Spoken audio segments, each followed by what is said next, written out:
पहले मुझे मास्क पहनने में घुटन सी होती थी, सांस लेने में तकलीफ होती थी, फिर मेरा चालान कटा, मुझे किसी प्रकार की कोई तकलीफ नहीं होती। Thank you. शायरी थोड़ी था। देखो, अपने आप को बदलना तो पड़ेगा। परसों था कि भाई छुट्टी हुई, उससे पहले तो अपने क्या है कि वो कोचिंग मैन रोड पे है, तो 5 टीमें बनी हुई है यहाँ।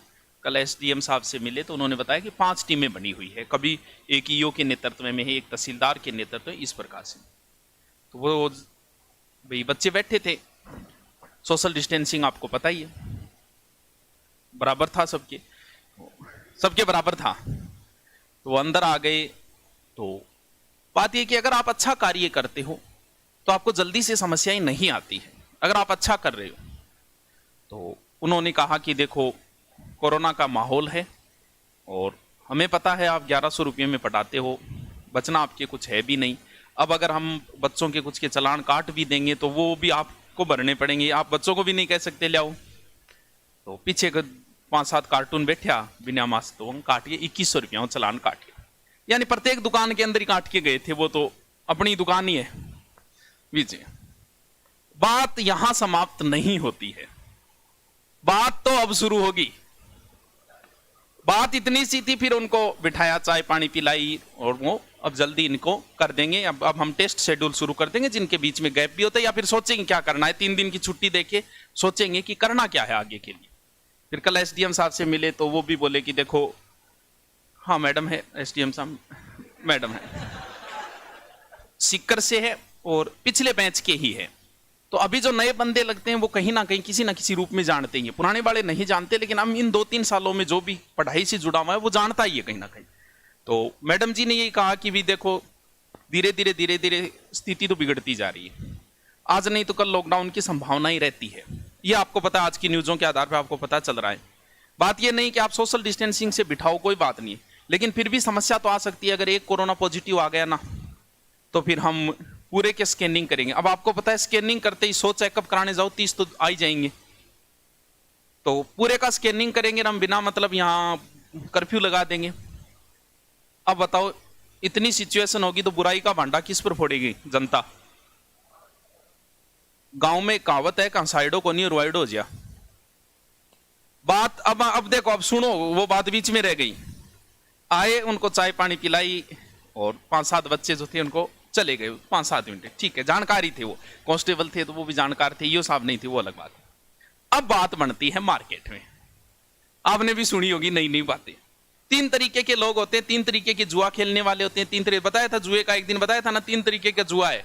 वैसे 3 तरीके के, एक तो होते व्यवसायी लोग, जैसे बाकी स्कूल कोचिंगें चल रही है, जैसे हमारा पता चला उन्होंने तुरंत एक्शन ले ली कि उनके पढ़ाए, तो वो तो होता है व्यवसायिक माइंड, बिजनेस माइंड।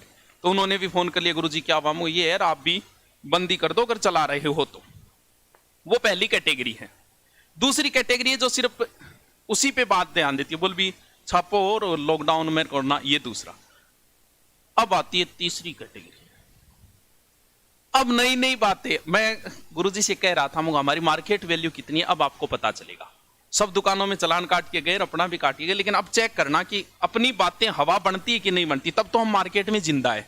नहीं बनेगी तो फिर कमजोर है हम। आपकी भी मार्केट वैल्यू इसी चीज से, मैं बीमार था, लोगों ने पूछ पूछ के मार दिया, तो इस चीज से पता चलता है कि आपकी कितनी चर्चाएं हो रही है। एक को फोन आया, बोल गुरुजी मैं सुनो इनकम टैक्स तो छापो पड़ गयो। यार 1100 रुपया तो पूरा लियो, इनकम टैक्स को और पड़ोगे, सामने आ रहा है मेरा इनकम टैक्स आया तो मांगू लूंगा, इतना सा घाटो आया, मेरा रुपया देके जाओ थे, आया क्या, यहां तक ठीक थी। फिर एक कैटेगरी और आती है, पैसा वो तो मुझे बताते हो ही शर्म आ रही। अरे क्या बताऊं, मतलब का रेड पड़ी है, मतलब होटल में पड़े करे बा यार, माझी तेरी कश्ती के तलबदार बहुत है, बोला माझी तेरी कश्ती के तलबदार बहुत है, इस पार और उस पार बहुत है, जहां खोली है तूने शीशे की दुकान वहां पत्थर के खरीदार बहुत है। बात ये नहीं है, लोग, सच्चाई है, मैंने जो गुरुकुल खोला है मुझे 1 रुपया भी कमाई नहीं करनी, और मैं भी भवानी से यही दुआ करता हूं कि इसमें सिर्फ इतना ही बने कि जितना टीचरों का काम चले। मुझे यूट्यूब बहुत अच्छी कमाई देता है। मेरे ऑनलाइन एप्लीकेशन से जितने 6 महीने में आपके बचाऊंगा उतनी एक दिन में बचा सकता हूं ऑनलाइन के अंदर, मुझे नहीं मतलब है। मेरी बुक की रॉयल्टी, बहुत अच्छी रॉयल्टी आती है मेरी बुक की, बहुत अच्छी। तो मुझे कोई जरूरी नहीं है एक जगह अगर मैं नहीं, मुझे कोई मतलब नहीं है। लेकिन लोग फिर भी क्यों पीछे पड़े हुए हैं, ये मेरे आज तक कहानी समझ में नहीं आई। पीछे पड़ना चाहिए उन्हें, ऑनलाइन के कमाई तो वहां से कर रहा हूं, जबकि पीछे वहां से पड़े हुए हैं जहां पर कमाई नहीं कर रहा हूं। अब देखो, अगर लॉकडाउन की स्थिति हुई कि नहीं मुझे नहीं पता, लेकिन अगर कोई एक आ गया तो बुराई का भांडा इस प्रकार फोड़ेंगे कि एक छोटी सी बात को सर्द दुकानों के चलान कटे। लेकिन मेरे देखो क्या क्या नई नई बातें बना दी, तो आप सोच सकते हो कि मैं किसी प्रकार की रिस्क नहीं ले सकता।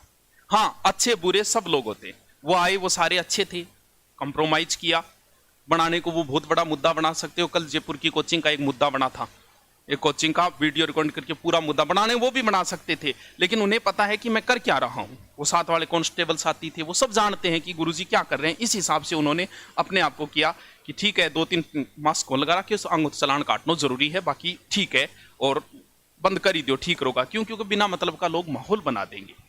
तो रिस्क मैं नहीं ले सकता अब किसी प्रकार की।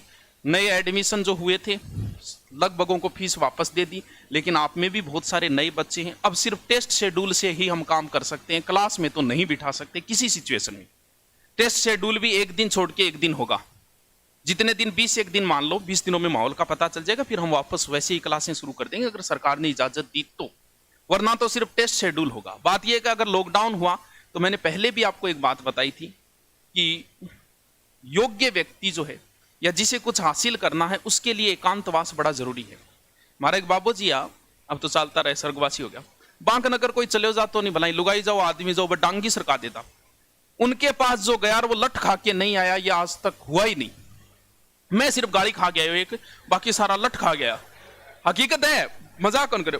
पूछ लेना, हमारे गांव में बाबू जी हरिनाथ जी नाम हो, अब तो चलता रहे भाई। लेकिन बांगन हर जनों जाके लठी खा गया हो, कहा गाड़ खा गया भलाई, कोई आदमी जाओ चाहे लुगाई। ऐसा क्यों? क्योंकि विद्यार्थी और साधु महात्मा इन लोगों को एकांतवास पसंद होता है।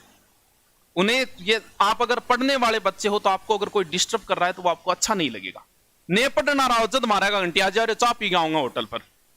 यही साधु महात्मा, जो साधु महात्मा जिन्हें तपस्या करनी है वो किसी का भी इंटरफेयर नहीं चाहते, और जो पढ़ने वाला बच्चा है वो भी कभी किसी का इंटरफेयर नहीं चाहता। अगर लॉकडाउन अगर स्थिति बनती है वैसा लॉकडाउन नहीं होगा जैसे पहले हुआ था। मोरिया किसी का भी नहीं बोलेगा अब सिर्फ एक, क्योंकि लॉकडाउन कोई समाधान नहीं है ये आपको। तो अब सिर्फ उस हिसाब से होगा कि भी शिक्षण संस्थाएं बंद कर दी जाएगी। एक से एक कोचिंग ही तो बची है, बाकी सारी बंद ही कर दी। 1 से 9 स्कूलें बंद कर दी, धीरे धीरे सारी चीजें बंद कर रहे। लेकिन उस हिसाब से नहीं होगा कि एकदम सुनसान, कुतिया भी सोचा कि आदमी गया तो गया कि नहीं, वो सिचुएशन नहीं बनेगी अब। तो उस हिसाब से नहीं होगा। लेकिन अगर ऐसी स्थिति बनती है तो ये आपके लिए एक मौका है पढ़ने। पीछे वाले 1 साल के लॉकडाउन में कुछ बच्चों ने बहुत अच्छा अध्ययन किया। तो अगर ऐसी सिचुएशन बनती है, अभी हम लगा रहे हैं जितनी इजाजत है उस हिसाब से, एक दिन छोड़ के एक दिन होगा सिर्फ क्या, टेस्ट। अब डिपेंड हम पे करता है कि किस हिसाब से। हो सकता है हम टेस्ट भी ले लें और हो सकता है किसी 1 या 2 घंटे क्लास भी लगा लें, क्योंकि चेकअप कराने के बाद है तो समस्या। अगर कोई एक आ गया तो भैया बिना मतलब माहौल बना देंगे ये, और बुराई वाला भांडा फोड़ देंगे। मैं नहीं चाहता। क्यों भैया, जब मैं कुछ कमाई नहीं कर रहा तो मुझे बिजनेस बढ़ा के क्या करना है ऑफलाइन, मैं ऑनलाइन बढ़ाऊंगा ना। ऑनलाइन के अंदर मैं 2 या 3 क्लास लेता हूं, इधर 6 महीने कमाऊंगा उतना 1 दिन में कमा रहा हूं। और यहां पर बुराई वाला भंडा क्यों लूं, पूरे दिन तो क्लास लेनी पड़ती है। सुबह उठ के आता हूं, इनमें बाजो, बी बिल्डिंग में बाजो, बी बिल्डिंग में बाजो, कितनी एनर्जी वेस्ट, पूरे दिन क्लास, बचना कुछ है नहीं। लेकिन ये आपकी दुआएं हैं जिनकी वजह से हमारा काम चल रहा है। ये चलेगा वैसे ही, लेकिन इस लॉकडाउन की स्थिति में मैं रिस्क नहीं ले सकता। 33 जिलों के बच्चे आए हुए हैं, मेरी जगह आप होगे आप भी यही सोचोगे। क्योंकि जब छोटी सी चालान का 2100 रुपये का लोगों ने इतना माहौल बनाया है, मैं इसी माहौल की वजह से तो सिक्कर छोड़ा था। छोटी छोटी बात का बिना मतलब बतंगड़ बनाते थे। मैंने सोचा यहाँ नहीं है, लेकिन ऐसे तो हर जगह पाए जाते हैं इस ब्रह्मांड में। आप जहां जाओगे, क्योंकि वह नाम तो मैं ले कौन उसको मांगो, दूसरा नाम लेना पड़े मांगा तो ले कौन उसको थोड़ा बढ़िया कौन लगा रहे थे बैठे छोरा छोरा हो, पर फिर भी मान ले बढ़िया कौन लगे। तो ऐसा क्यों ले रिस्क यार, आप बताओ। तो इसलिए अच्छा है आपका टेस्ट शेड्यूल यहाँ बता दिया गया है। 1 दिन छोड़ के 1 दिन आपका होगा टेस्ट। टेस्ट भी पूर्णतः, क्योंकि टेस्ट हम ले सकते हैं कितनी जगह आप देख लो, बहुत जगह आराम सोशल डिस्टेंसिंग बिठा के हम टेस्ट ले सकते हैं। तो जैसे इजाजत देगी हम आपकी वापस क्लासें शुरू कर देंगे। और गांव जाओगे तो गांव जाके क्या हासिल करोगे? इससे अच्छा है कि एकांतवास आपके लिए उपयोगी है और इसका ज्यादा से ज्यादा फायदा उठाए। 1 या 2 घंटे से ज्यादा क्लास किसी स्थिति में नहीं लगेगी, वो भी सोशल डिस्टेंसिंग से ही लगेगी। तो टेस्ट का शेड्यूल ले लेना, जैसे आश्रम में चलता है ना, उस हिसाब से टेस्ट शेड्यूल होगा अब आपका। तो कोई बात नहीं, जो बच्चे पहली बार है तो ऑनलाइन है आपके पास, जो टॉपिक है वो ऑनलाइन पढ़ लेना। जिसको ऑनलाइन नहीं दिया, रजिस्ट्रेशन हो गया, उनको हम जल्दी से जल्दी, आप अगली बार आओगे 4 या 5 दिनों में हम कोशिश करेंगे कि उनको भी ऑनलाइन दे दें और वो पढ़ते रहे, फिर वापस हम आपकी क्लासें वापस वैसे की वैसे शुरू कर देंगे।